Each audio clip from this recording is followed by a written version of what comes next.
Hello everyone, welcome again to my channel. Today I want to start with you to show how I create a paper journal. I just wanted to say that this is a process series, so you will see how I create my layers, how I think on things when I create, and just show you some basic things on how I do my journaling. It's far from perfect, but I just wanted to take you along and maybe show you some things that you haven't seen before, or just refresh your memory on that. And that's what I wanted to say about that. This journal has been laying there for a while now. I've been working on this. I have shared my photos on Facebook and on Instagram. So if you haven't seen that, please take a look at the detailed photos. I'll put a link down below as well. So let's start by showing you how I basically start off. As you can see, I haven't finished off the cover yet, and that's the things that we are going to do together. So for the base of the journal itself, I used a chipboard piece, which is 16 centimeters like so, and 23 centimeters like so. I will put the measurements in inches down below as well. So for the spine, as you can see, I used quite a wide spine, which is in centimeters 10 centimeters. And I did that because I wanted to leave a lot of space in between all the different signatures. So that's how I did that. And as you see here, I used 4 points to thread my yarn through, but you can use 3 as well. This one is for me, it gives this a little bit more sturdiness. I started off using this baker's twine, but I found it just a little bit too thick. Then I went to a pretty strong synthetic thread, this here, and that's the base of all the signatures. And to measure up this and to line them up, it's best to create like a template of this size and measure the of course size exactly the half of this beautiful piece, and then half it, do it the same for both sides. So I'll try to do that in another part of this video, but there are some better tutorials on that. If you want to see them, just click on how to create a journal. You will see how they also create a spine. And this is the back, as well as this, just a base. For keeping it all together, I used this tape, which is craft colored, and I don't mind if it shows these pencil marks, because I will be covering everything all up, and at the end of all the signatures I will be creating a pocket here and also a pocket in the back. So let me go a little bit through the pages and share with you how I basically create a layout. The beautiful papers that I show you here are from the Vectoriadesigns. It's a pink journal kit, so I'll put a link down below to that as well. The images that I used are, this one is from the Maggie Holmes collection, and these two flower clusters are for the Anna Griffin collection, which is on the Cricut machine. This is a beautiful file there. Yeah, some snippets of fabrics, and when I start creating a layout like this, I usually love to create like a cluster or yeah, a centerpiece, and then I build to the other side, so to the sides from here to here. This frame is also cut with my with my Cricut machine. I heat emboss that. On top of that, I put a beautiful layer here of mesh. Of course, if you want to make a shaker out of it, you can put the shaker bits inside first and then line it with the mesh. A beautiful snippet there. And as you see, I really love to work with symmetrical lines, so they always go like so, also, or in, even if you see this word banner here, I use this, yeah, like the enamel dots. I also let them yeah, be mirrored to each other. And what I use basically for all the pages are the base of the paper itself. So I try to mimic, like, for example, this lace here, and as this is the background, I mimicked it with the fabric here, and then put on some fun elements that makes it a little bit more vintage. I also stitched around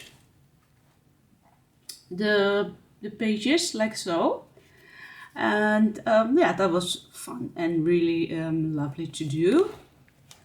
Then for these two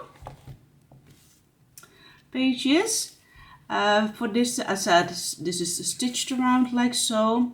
I created a pocket using some digital printouts, also from my Porch Prints. This is a beautiful layer from the digital collection of Simple Stories. Again, a beautiful digital. This one is here like so. I also stitched that around. I used some digital pages. I put all the digits that I used down below in the description box, so stay tuned for that. And some beautiful layering here of laces.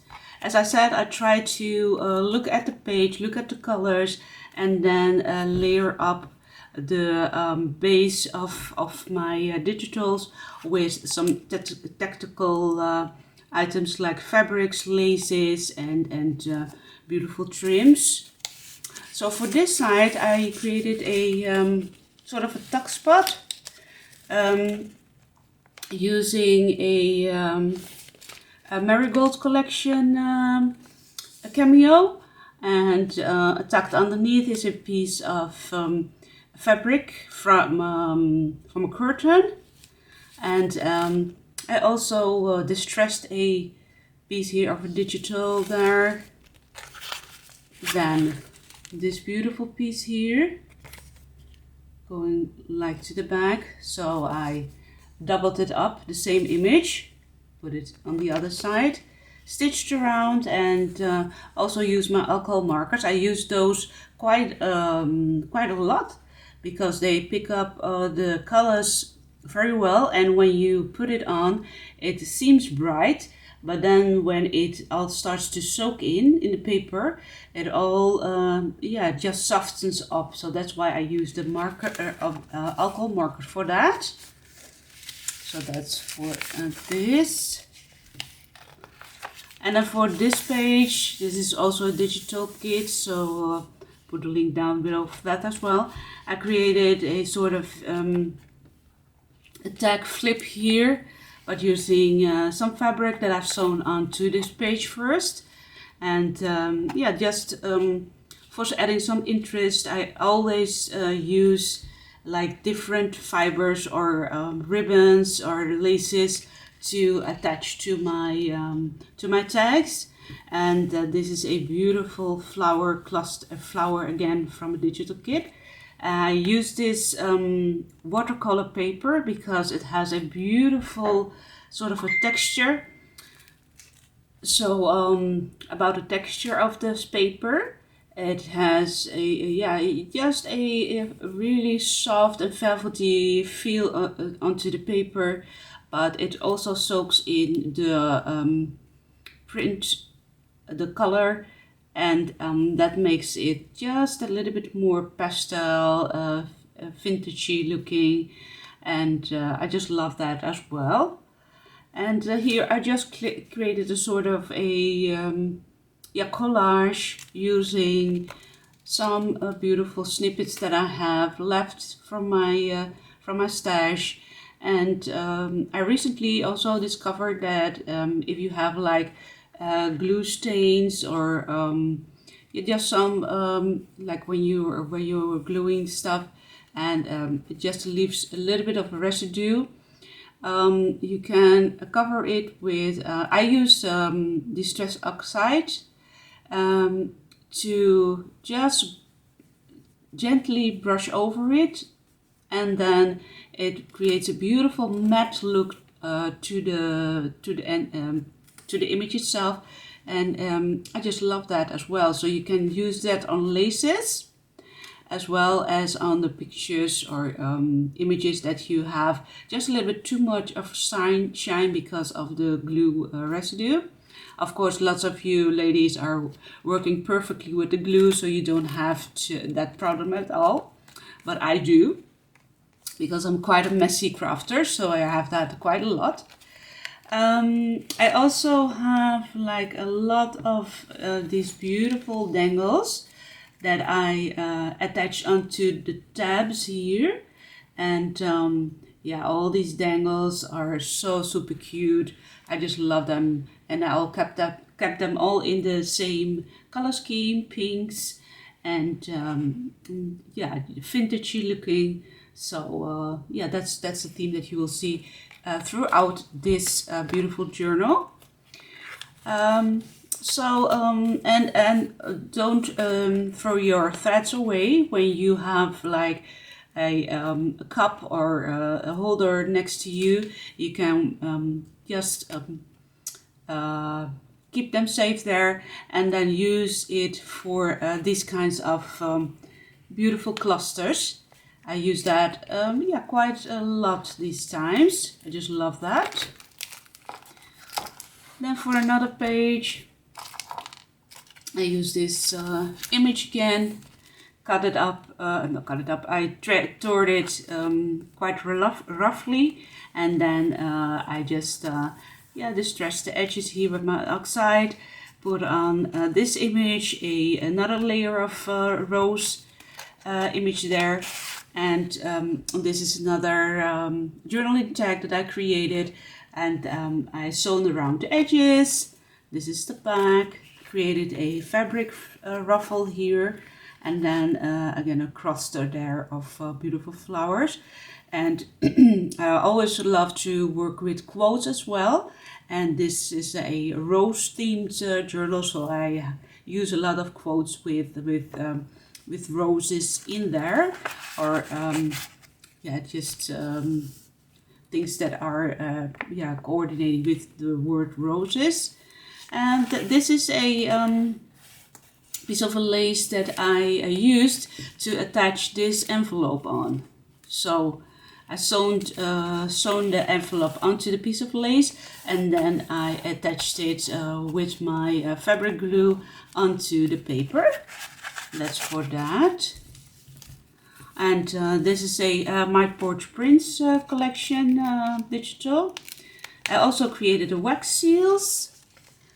And inside here there's a kind of a postcard that I embellished this corner with some beautiful layering again. And of course, if you want to mat this all down again, you can use the oxide to just go over it and tone it a little bit more down, or give it like a dusty look. So you can do that. I will do those. I will show those tips and tricks again in another video. So stay tuned for that, as well as a mini tutorial on how I create my wax seals. As I say, it's far from perfect, but it's how I do it. So I want to share those with you. Then I want to show that I stitched around all the edges of the envelope. Then we'll go to this side. This side is pretty simple for so far, because it's possible to journal a little bit more, as it's difficult, but it's possible because it's too thick, of course. But I just love that. This is a cluster that I created, and then we'll go to this side. This side has like a tuck spot here with some different elements that I also used from different kits, and I stitched around this part, and the edges. Almost every page is stitched on, so I love that about this journal. And how I create or what are my thoughts on this page. When the page is quite plain like so, of course it has a beautiful print on the background, but it doesn't have like a large image. I usually try to create the tuck spot, sometimes by using an envelope, or in this case a journaling card, and try to put in elements that are like coordinating to the background, or maybe just a little bit contrasting colors. That's also a possibility, but I just left this one in the color scheme. And I usually use like different small elements. I may just add some little snippets here of fabric, because I just missing this on this page. I'm missing right now just a little bit more fabric here, so maybe I'll do that later. This is one of the pockets that I created from vellum, and it was part of a beautiful Stamperia kit that I created as well a while ago, and it has this beautiful image here, and I just love that. So for the basis, I said that's vellum, and then for just a little bit of interest, I added a stamp here, then using this beautiful tag here. I usually do those things because I use the same items throughout the journal, as that adds to the, so it melts all together. This is a tag as well, stitched around. Again, as you see, I use some different fibers or different materials here. So these are all snippets of, this is for example a snippet of a applique, and a baker's twine. Of course, some of the tags are reinforced like this, and others I just kept plain from the printout itself. This page doesn't need a lot because it's so beautiful, so you don't have to cover up everything. If it's an inspiring page, I will leave that often like so. But I did add a dangle here, and the dangle is made out of a satin rose and a beautiful bead here. For the dangles themselves, I created some of them. I created a sort of a loop myself, and with others I used a safety pin. So I'll get to that soon. Beautiful again, this image, so I kept that plain like so. And for this pocket, for this page, This is an image that also came in the background itself, but I layered up the same image again, stitched around it, and created a pocket. This beautiful butterfly is hand dyed for me by my friend Luz. Thank you so much, Luz. So this is also a way to create more interest to your pages and to let them just pop up a little bit more. Again, those beautiful labels throughout. And as I said, a contrast color, I use this one. This will return in the butterfly, and it just gives a little bit more of a dimension and a pop of color. Then for this page, that's like so. I used again a piece of digital and stitched all around, and this is kind of a special thing as well.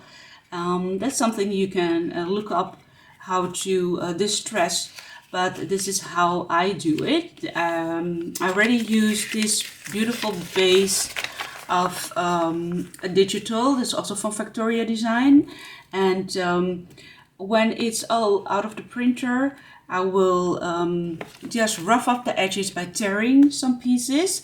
This, for example, I just distressed with, of course you have a distress tool, but I did it with my scissors. And when it just tears like this, that's just an extra, so I love that as well. Then as you can see, I scrunched it all up, and on the edges I used distress ink again. You can use all kinds of inks, but I use the Distress Oxide, and I just basically mimicked the lines that were in this letter already, and I roughly went over it with the Distress ink again. So that will create a sort of a really vintage looking letter, and it looks very authentic. And of course, if you have a great base of digital images, it's pretty easy to reconstruct a sort of a vintage looking piece like this. Of course, I will do that also in a different video. Then I use usually in my journals, I use like modern pieces and also some vintage pieces. But if you think this is like too bright for you, the beautiful golden touches here of the heart, again you can go over it with your Distress Oxide, and it will totally tone it down and give it a really vintage looking layout. I'll do that also in another video. So like this, a beautiful layout, and then some journaling tags, created a pocket here, some tuck spot, authentic vintage piece there in the background. And these are also elements that I use a lot in my my journals. I use the craft color tape to mimic that sort of layering of that vintage looking layout. Of course, you can again distress this part as well. So that's for that. This is the front and this is the back. Some tuck spots to journal. And usually when I put something here, I keep this part plain. And as you see, I haven't done anything on this page again because this one has so many things going on. So I'll keep that for that. What's also what makes a journal pretty interesting is by using, as you can see here, dangles and pieces, tabs, pieces of lace. It's a sort of a junk journaling way of creating, and as you can see here, it does not it doesn't line up with the other page. If that bothers you, I will show you, of course, again in some other pages how you can just totally let that be covered up. And but you can use this as well as sort of character for your journal, or or do it intentionally by putting small pieces here and a large piece there. I didn't do that in my journal, but that's also possible. Yeah, you can see this on this, for example, like this page. It doesn't have the same size, but it just shows some interest in the pages. So that's what I meant with that. This is a totally collaged piece with all of the bits and pieces that I have in this collection. And I left the baker's twine like so because you can really add on some interest by putting some beads and things to these two ends. I usually do that at the end of the journal. I also love to use velvet. And again, this is a pretty, if you can see this, it has so many different printouts, but it's still a sort of a beautiful combined piece that adds so much interest to the page, so you don't have to do a lot to these pages. And this is the other piece of the beautiful vellum pocket here, and I added up some beautiful laces, these two journaling cards, again a label here, and stitched all around. That's for that.